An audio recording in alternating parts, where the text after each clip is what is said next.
Aujourd'hui, j'aimerais te parler un peu de mon témoignage, comme on a parlé de Paul. J'ai donné ma vie à Jésus-Christ à l'âge de 15 ans. Aujourd'hui, j'ai 49 ans. J'aurai 49 ans le 27 janvier. Ça fait 34 ans que je suis chrétien. Mais j'ai vécu des choses avec l'esprit et la puissance de Dieu. Lorsque je rentre en arrière et je regarde ma vie de 0 à 15 ans, j'aurais cru que j'avais 30 ans. Parce que le niveau du mal qu'il y avait dans ma vie, c'est comme si j'avais 30 ans. Une précocité dans le péché comme pas possible. Tout a commencé par une personne qui habitait chez nous. J'avais 7 ans. Elle venait la nuit dans notre chambre. Elle couchait avec nous. Elle était plus grande. Elle nous a introduit comme ça à la sexualité. Et quand elle nous a introduit comme ça à la sexualité, elle pouvait organiser des orgies. Des petits enfants. Elle se plaisait à voir des petits enfants s'accoupler.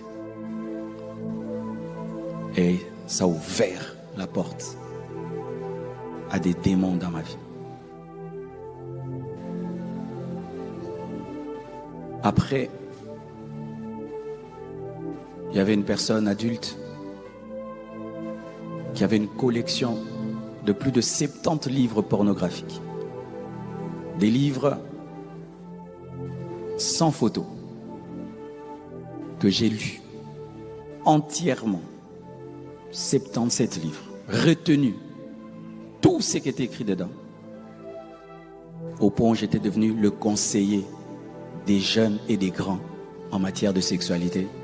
Quand ils avaient des problèmes avec leurs copines, c'est moi qui venais voir. Et d'autres, je ne peux pas dire, car j'ai honte de certaines choses. Mes frères, à l'âge de 10 ans, des sorciers sont venus me manger. Elles ont traversé le mur. Elles sont entrées dans la chambre. Quand elles sont entrées dans la chambre, elles chantaient mon nom en swahili, avec un tam-tam et une casserole bouillonnée dans l'espace. J'ai vu mon esprit sortir de mon corps pour entrer dans la casserole. J'ai fait la prière de Je vous salue Marie, elle n'a pas marché. J'ai fait la prière du Notre Père, la casserole a disparu, les sorcières sont parties. Et j'ai couru dans la chambre de mes parents. Je suis allé leur dire ce qui m'était arrivé. Ils n'avaient pas pris ça au sérieux. Ils m'ont demandé de rentrer dans ma chambre et de faire encore la prière si les sorcières revenaient. Et je leur ai dit, je n'irai pas. Je vais dormir ici. Alors j'étais un jeune très fier qui ne pouvait jamais dormir avec ses parents. Ils ont su que c'était sérieux, j'avais la chair de poule. On m'amènera auprès de 2 personnes de la famille qui étaient dans l'occulte. Elles vont me tatouer sur le front, les mains, les chevilles. Et vont mettre la poudre rougeâtre et vont parler. Il n'est pas de votre famille, vous ne pouvez pas le manger. Il n'est pas de votre famille. Pendant qu'on me faisait ça, j'ai eu une vision. J'ai vu un homme blanc et la chef des sorcières qui me parlait. Ils m'ont dit, même si tu leur dis, nous allons t'avoir. Mais ces personnes qui m'avaient mis la poudre étaient trop fortes. Ils ne m'ont pas eu. Mais voici ce qui est arrivé. Dès qu'ils m'ont protégé comme ça, un esprit d'incrédulité entrait en moi. C'est comme s'ils m'avaient mis une pierre. Je ne supportais plus les choses de Dieu. Si tu veux m'amener à l'église, c'est comme si tu veux me brûler. Quand je vois un enfant de Dieu, j'ai envie de te taper. Quand tu me parles des choses pures, j'ai envie de te taper. J'étais attiré que par les choses mauvaises, mauvaises. J'haïssais Dieu. Je trouvais que les choses de Dieu, c'est la honte. Et j'ai grandi comme ça. Et comment Jésus est venu dans ma vie? J'ai évolué profondément. J'allais en profondeur. Au point où je ne supportais plus les gens de mon âge. Mes amis avaient 25 ans, 30 ans. J'avais 15 ans. Et on était à l'aise. Ma mère allait même dans mes habits, dans ma valise, enlever des photos, des filles plus âgées. Si une fille à mon âge, je trouvais que c'était une gamine. On va causer quoi? On va parler de quoi? Et ma mère était dérangée par ça. Un jour, mon oncle, qui était mon modèle, il était riche, il était beau. Il avait tout ce qu'on peut désirer. Mais il était païen. Chaque fois je disais, je serai comme tonton Popé. Je serai comme tonton Popé. Il a l'argent, il a la richesse, il est beau, il s'habille bien, il s'amuse dans le monde. Un jour il vient chez nous, en train de chanter un cantique chrétien. Et il dit à mon père, grand frère, j'ai donné ma vie à Jésus. J'ai été déçu. Parce que lui, il était tellement riche qu'il invitait tous ses neveux chez lui chaque fois en vacances de Pâques. Et là-bas, il avait une piscine, une grande maison, des vélos. On utilisait son standing de vie pour avoir des copines. Et lui s'est converti. Quelle déception. Il organisera encore des vacances dans sa maison. Et je suis allé chez lui à la maison. Mais cette fois-ci, ce n'était plus comme avant. Il y avait des pasteurs dans toute la maison. Des serviteurs de Dieu partout. Tu vas à la cuisine des pasteurs, au salon des pasteurs, partout des pasteurs. C'était parmi mes vacances les plus dégueulasses de ma vie. J'ai dit, ça c'est quoi? C'est devenu une église.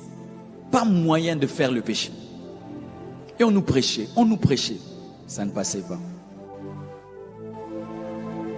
Un jour, mes frères, je suis allé prendre mon bain pour me préparer à aller voir une copine. J'entre dans la salle de bain. Je veux sortir. J'ai une apparition. Jésus m'apparaît. Il me parle. Il me dit, Marcelo, convertis-toi. Comme tu entends ce baffle, j'ai entendu la voix de Dieu comme ça. Une lumière m'apparaît. Et je réponds à la voix. On se convertit comment? La voix me répond. Souviens-toi des paroles de mon serviteur Jean. Jean me disait, fais un pas, Dieu fera le reste pour toi. Fais un pas, Jésus fera les 9 pas pour toi. Parce que moi, je voulais changer d'abord et ensuite devenir chrétien. Je disais à Jean, si même je me convertis aujourd'hui, moi je vais abandonner. Et en ce temps-là, on nous disait que les métis ne prient pas. Et je lui disais, Jean, est-ce que dans votre église, il y a quelqu'un qui a cette peau? Personne. Tu veux que je sois le premier métis de votre église? Nous, on ne prie pas. Nous, on est mauvais, on est impudiques, on est des orgueilleux, on est des mécaniciens. C'est ce qu'on disait des métis. Même si je prie, je vais abandonner. Laisse-moi tranquille, Jean. Quand je changerai, je viendrai. Et Jésus m'a dit, souviens-toi des paroles de mon serviteur Jean. Mes frères, moi, je n'ai pas donné ma vie à Jésus par une récitation comme on vient, Seigneur Jésus. C'est bien, on le fait. Mais moi, c'était une révélation. C'est pourquoi des fois je prêche, je ne dis pas venez devant recevoir Jésus. C'est pas que j'ai mal fait, parce que les religieux aussi, si tu ne dis pas venez recevoir. Il y a des gens, même si tu ne fais pas ça, ils reçoivent eux-mêmes Jésus-Christ là-bas. Alléluia. Et moi-même, dans la salle de bain, j'ai donné ma vie à Jésus. J'ai commencé à pleurer. Que les larmes reviennent à l'église. Que les larmes reviennent à l'église. Que les larmes reviennent à l'église. Que les larmes reviennent à l'église. Que les larmes de repentance reviennent à l'église. Tu pleures quand tu n'as pas d'argent. Tu pleures quand tu es malade. Tu pleures quand tu rates un avion. Tu pleures quand on ne te marie pas. Tu pleures quand on te vole ton fiancé, ta fiancée. Tu pleures parce que tu n'as pas d'enfant. Mais tu ne pleures pas sur tes péchés. Tu ne pleures pas sur tes péchés. J'ai pleuré. Je suis sorti, né de nouveau. Je suis entré païenne dans ma salle de bain. Je suis sorti, né de nouveau. Dieu peut changer un homme. Là où les hommes échouaient, l'esprit n'échouera pas. Je prie que tu sois en contact avec le Saint-Esprit. Je suis conscient, très conscient que je ne peux changer aucun de vous. Je sais que même si on augmente le volume du baffle, je sais que même si je crie, je sais que même si je rugis, même si je prends une chicotte, je vous tape, je ne peux pas vous changer. Je compte sur Dieu pour vous changer. Je compte sur Dieu pour vous changer. Je compte sur Dieu pour vous délivrer. Je compte sur Dieu. Et là où les pasteurs avaient échoué, Jésus a réussi. Je sors né de nouveau. Je cherche une Bible. Je n'avais pas de Bible. Je vais dans la bibliothèque de mon oncle. Je prends une Bible et je l'ouvre au hasard. Partout où je tombe, ça part de mes péchés. Tu ouvres ici, impudique. Tu ouvres ici, orgueilleux. Tu ouvres ici, menteur. Parce que moi, j'étais menteur, impudique, orgueilleux. C'était mes 3 péchés et j'adorais les habits. Je ne portais que des habits, ça doit être griffé. Si ce n'est pas griffé, ce n'est pas un habit. J'allais jusqu'à Njili chercher les habits griffés, la ceinture griffée. Quand j'ai lu la Bible, j'ai dit, ça c'est quel livre qu'on n'a écrit que pour moi? C'est comment ça, un livre comme ça? Je me suis senti sale. J'ai déposé la Bible et je me suis un peu endormi. Quand seulement je me suis endormi, mes frères, je vois un village, des cases, et des cases sortent, des nains, tout noirs. Ils montent dans les airs comme des abeilles et ils viennent en troupe, en train de parler 3 langues au même moment. Marcelo, Marcelo, à partir du village, moi je les entends. Pourquoi tu t'es converti? Pourquoi tu t'es converti? En lingala, en français, en swahili. Et puis descendent dans la chambre, frère. Quand ils descendent dans la chambre, pouf, je vois mon esprit qui sort de mon corps. Je vois mon corps sur le lit comme une statue. Je vois mes cousins, mes cousines, mes frères et sœurs en train de jouer. Pas moins de leur parler. Et je commence à partir. Et ils me prennent. C'était la mort. C'était tout. C'était ces choses-là qu'on m'avait mis dans les mains. C'était des esprits, ces esprits-là qui me protégeaient, qui se sont manifestés pour me tuer. Et je ne connaissais rien sur Dieu. Je n'avais qu'un jour de conversion. Aucune connaissance. Ma bouche ne parlait pas. Mais dans mon esprit, je me suis souvenu d'une histoire. On m'avait dit que quand les démons t'attaquent, dis Jésus. J'ai dit Jésus dans mon esprit.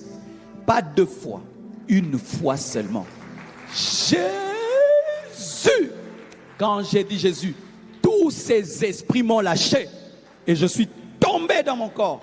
Quand je suis tombé dans mon corps, mes frères, j'ai crié, les démons m'ont attaqué, tout le monde a fui. Et là, une histoire a commencé, mes frères.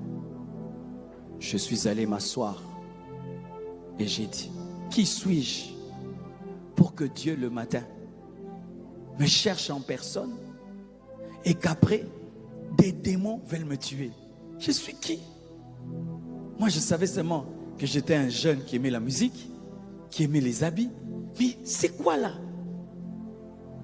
Satan et Dieu se battent pour m'avoir. Je suis qui? Frère, chaque nuit, les esprits venaient m'attaquer.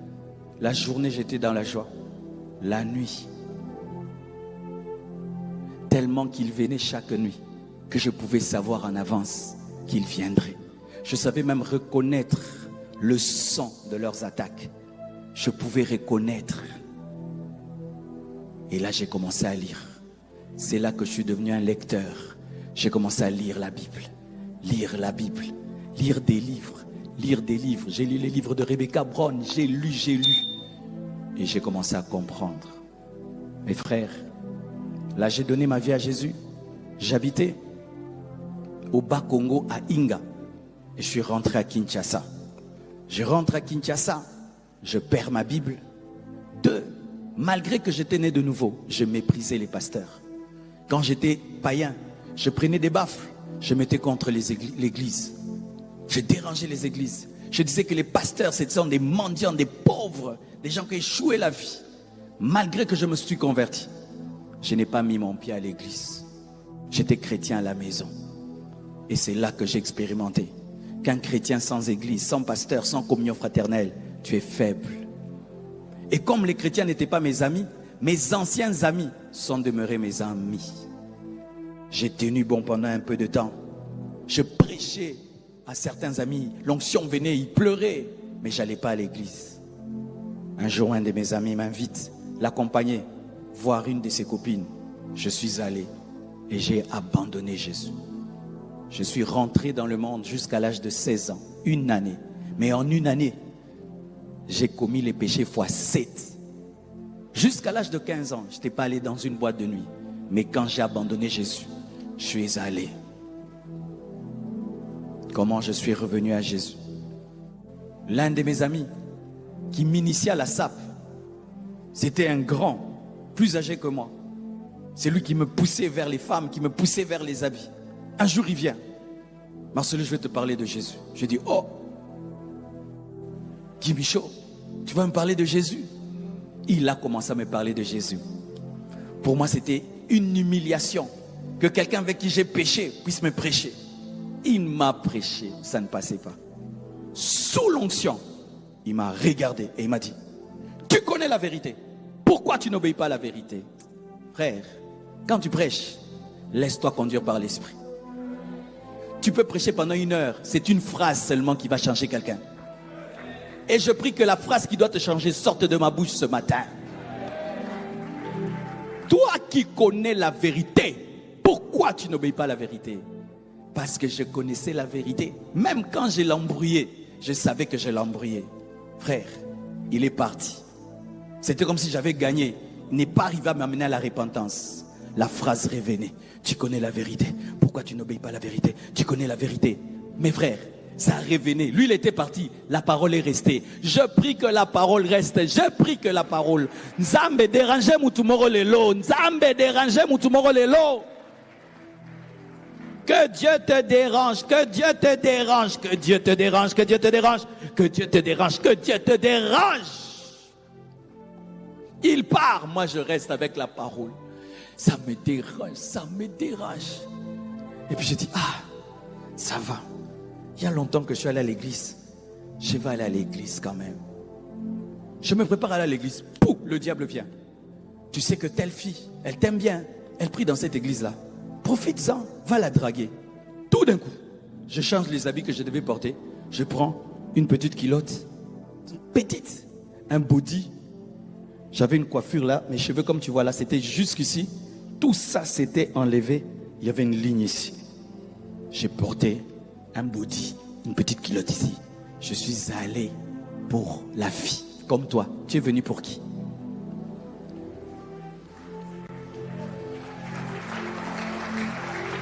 Tu es venu pour qui? Reblochaya. Honte à toi. Toi qui pries dans cette église parce qu'il y a des gens fashion. Honte à toi. Toi qui pries à l'église ici parce qu'il y a des belles filles. Honte à toi. Toi qui pries à l'église ici pour qu'on dise que tu pries à la compassion, ça fait genre dans le quartier. Honte à toi. Honte à toi. Honte à toi. Toi qui pries dans cette église pour avoir le travail. Honte à toi. Honte à toi. Toi qui pries dans cette église pour qu'on t'aide. Honte à toi. Honte à toi. Toi qui pries dans cette église pour montrer tes habits. Honte à toi. Toi qui pries dans cette église pour draguer les filles. Honte à toi. Honte à toi. Toi qui pries dans cette église pour voler. Honte à toi. Toi qui pries dans cette église pour staffer dans le quartier.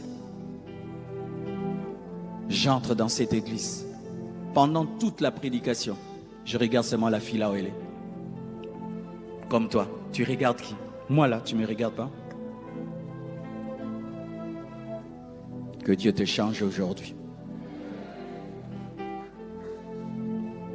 Oko yana ba projet qui ndumba au adorer Nzambe.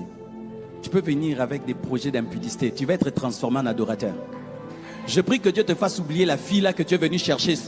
Je prie que Dieu te fasse oublier ce garçon là que tu es venu chercher. J'arrive là. Une femme monte en chair. Maman Martine. Elle était albinos. Elle est montée en chair. Elle avait une autorité. Plus qu'un homme. Elle a dit une chose que j'ai entendue il y a 33 ans. Mais j'ai retenu jusqu'à aujourd'hui. Qu'est-ce qui sert à un homme de gagner le monde entier s'il perdait son âme? Quand seulement elle a dit ça. Oh, que Dieu ramène des prédicateurs de la repentance dans l'église du Congo. Prédicateurs, ne prêche pas seulement pour que les gens sautent. Hein. Il y a des jours où tu prêches, ils dorment. C'est la volonté de Dieu. Que seules les personnes spirituelles puissent t'écouter.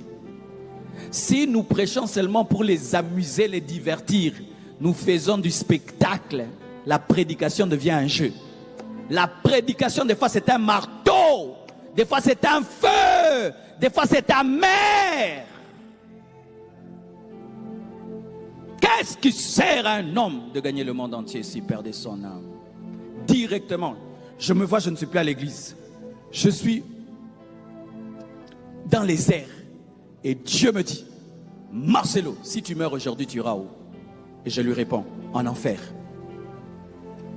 Sois sincère avec Dieu.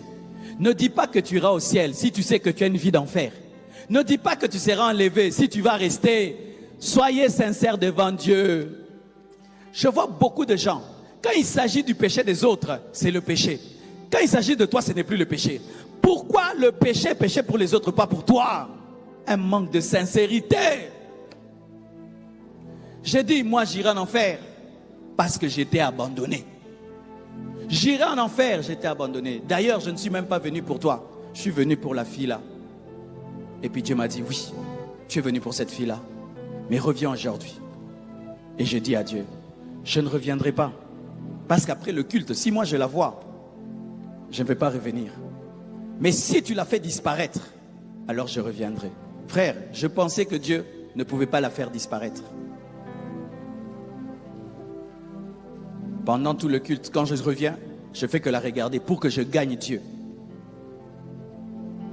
Et je regardais. Tout ce qu'on faisait à l'église, moi je le regardais pour dire à Dieu, tu ne l'as pas fait disparaître, je ne rentre pas.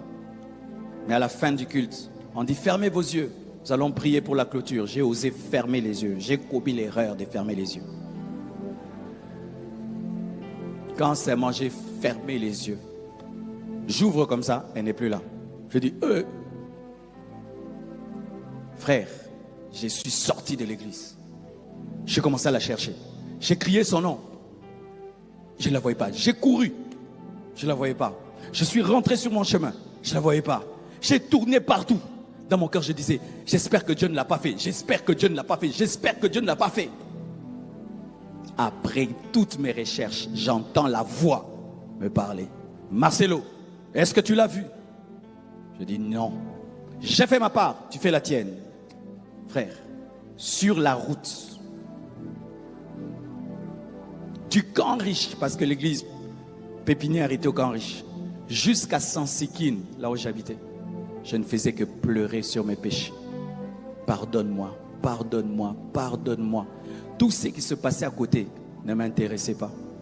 On voyait un garçon avec une petite culotte, avec un body, une coiffure d'un voyou.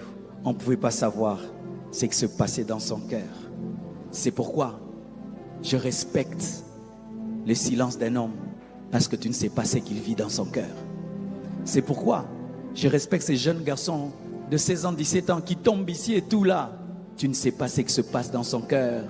C'est pourquoi, frère, quand je prêche, je ne que faire de vos visages. Je sais que la parole de Dieu est capable de faire des choses. Qui pouvait savoir? Même cette prédicatrice n'a pas su ce qu'elle m'a fait. C'est après des années que je lui ai dit que moi je suis revenu à Dieu au travers de toi. Je prie que Dieu te fasse vivre des choses profondes. Je prie que Dieu te fasse vivre des choses profondes. Des choses que tu vas mener dans la maison, que tu vas ramener chez toi. Pas des choses qui restent à l'église. Elle, je crois, elle a cru qu'elle avait échoué. Mais quand je suis rentré, la parole m'a converti. J'arrive dans le quartier en train de pleurer. Mes amis me disent, Marcelo, pourquoi tu pleures? J'ai dit, je suis revenu à Dieu. Et ils disent, toi, tu joues avec Dieu.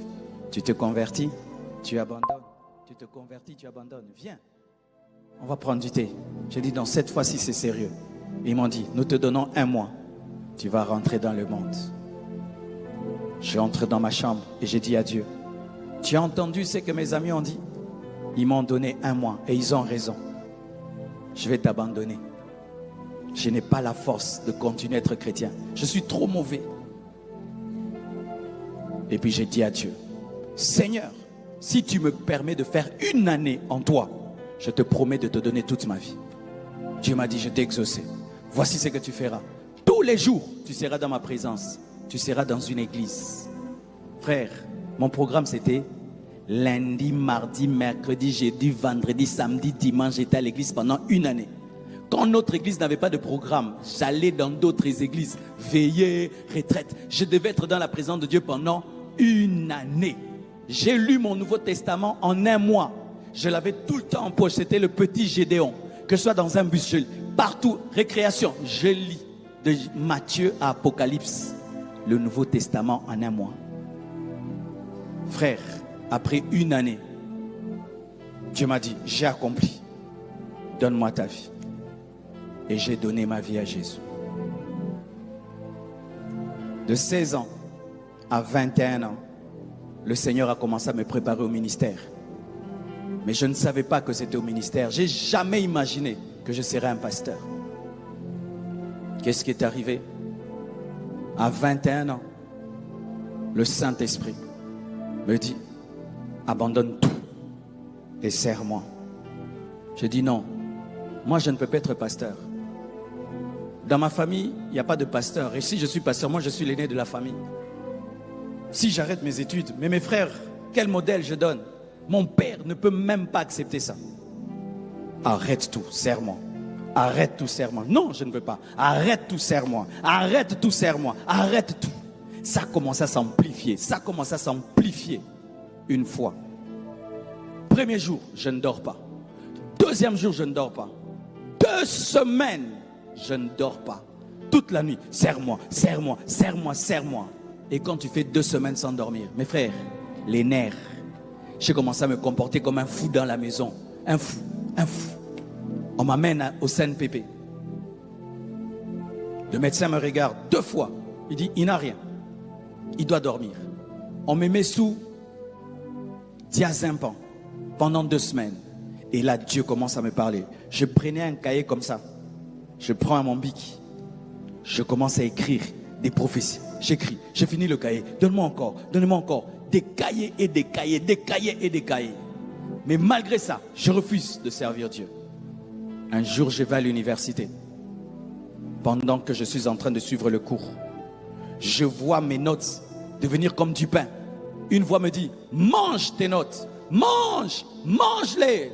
Dieu me disait, choisis entre un fou ou un serviteur de Dieu. Qui tu vas devenir? J'ai dit à Dieu, ne permets pas que je sois humilié dans cette école. Permets-moi de quitter avec honneur cette école. Parce que j'allais manger mes cahiers. Je me suis levé. Je prends mes notes. Je les mets sous mes aisselles. Je me lève. C'est comme ça que j'ai arrêté l'université. Jusqu'aujourd'hui. Je ne suis jamais plus revenu, même pas pour récupérer un document. Mais je ne te dis pas d'arrêter les études. Hein? Amen. Après, j'ai continué mes études. J'ai eu ma licence. Mais Dieu voulait que je le serve. Et moi, j'ai refusé. Frères, sœurs, lorsque j'arrête de servir, d'aller à l'école, j'ai commencé à vivre des manifestations de la présence de Dieu. Dans ma chambre, j'ai commencé à vivre la manifestation de la puissance de Dieu. Je suis allé dire à ma mère, j'ai tout arrêté pour servir Dieu. Ne paye plus mes études. Merci pour tout ce que tu as fait. Mais là, je dois servir Dieu. Si tu me donnes l'argent, je vais acheter des bancs. Mais ne paye plus mes études. Merci maman. Un jour, un ange apparaît à ma mère et lui dit, laisse ton fils obéir à la vision. Elle vient dans ma chambre. Elle me dit, j'ai vu un ange qui m'a dit de te laisser obéir à la vision. Elle est baptisée du Saint-Esprit dans la chambre. Ma chambre était remplie de la présence de Dieu, au point que je pouvais savoir en avance qui va me visiter. Quand quelqu'un entre dans ma chambre, tu t'assieds sur ma chaise, je te dis ta vie. Mon père, je lui en ai parlé après. Quand je lui ai dit que j'avais tout arrêté pour servir Dieu. On a fait 5 ans sans se parler. 5 ans. Il ne pouvait pas comprendre que j'ai tout arrêté. Et en ces temps-là, j'avais cru que c'était de la méchanceté de sa part. Mais aujourd'hui, je peux dire que c'est normal. Moi aussi, si mon fils arrêtait tout, ça me dérangerait. Et comment la puissance de Dieu est venue sur ma vie. Et c'est là que je vais m'arrêter. Je vais dans un culte. Mon pasteur a organisé 4 cultes dans une action, le matin, à midi, le soir et la nuit. C'est un culte la nuit. Je vais au culte de la nuit. Mon pasteur a dit, c'est pourquoi il faut que l'esprit soit derrière les paroles. Il a dit, Dieu appelle encore aujourd'hui. Dieu appelle encore aujourd'hui. Dieu appelle encore aujourd'hui.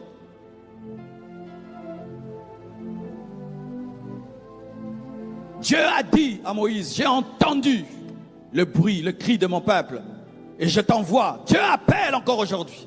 Quand il a dit ça, je commence à entendre dans les oreilles des millions de personnes qui sont en train de dire, Marcelo, viens nous prêcher l'évangile, viens nous prêcher l'évangile. Des millions de personnes.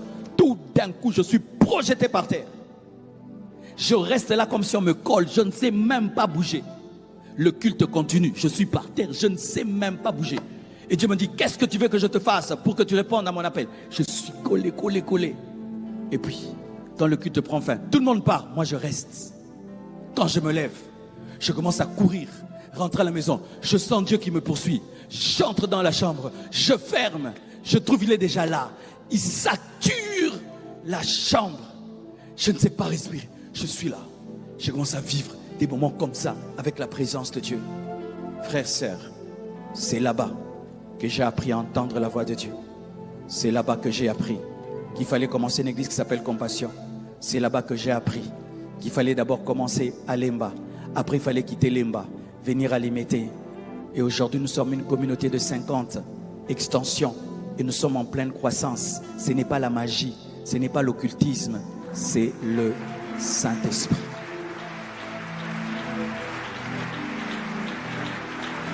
C'est le Saint-Esprit.